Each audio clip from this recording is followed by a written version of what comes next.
So who's going to do the paperwork today? Yeah, okay, yep. Awesome. Ko te mahi nunui a ngā kainoho Ōkāreka, hei mana ki tō rātou roto moana ni. Ki te kore e ārai atu, ka uru mai, ngā kāhira, kāhi kaura o tā wāhi, ana me te aha ka mauroa mō ake tonu atu. Ka kaha te tipu ake i ngā tuangi koura ki ngā wai mā ngā pōti. I nā ka kitea ki te tihi puna wai, te taia te whakakaore i taua wāhi. Hei tā rangitihi pene, me matāra te iwi. Ko tēnei raumati e tū mai nei, te wāhararei, me te aha, kare kore ka tōia mai te tini mano o ngā waka kiko nei. Nā reira, me mihi ka tika au ki te hapuri o Ōkāreka nei, me ki i whakaemi pūtea, i rapu tangata kia noho kiko nei, hei ārai atu i te hunga, ka tai puka noa nei.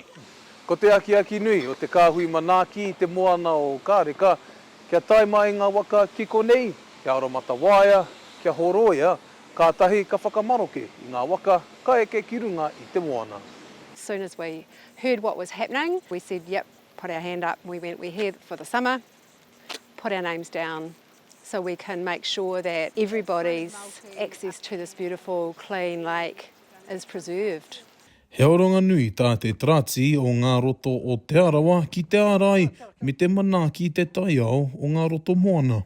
Hei tā William Anaru o te trati, ko te aro turuki he wahanga moroiti. Over the years, our roto moana have had a bit of a hiding from various things, sewage, pollution, weeds, that kind of thing.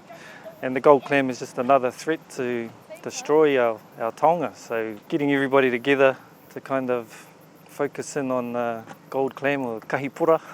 He kaupapa wiri tēnei, tāku ki a tātou Māori mā, me kei te hoi i waka ama, me huri ki te horoi i ngā hoi, i te waka, i ngā mea katoa. Kia kore ai e uru mai ene o ngā momokahi ki konei. Ka haere tonu ngā mahi tiro nei mō te raumati, tāria te wā ka kite, me nā ka mātonu te wai, i ngā tuangi koura. Te kawa pāora, Aukaha.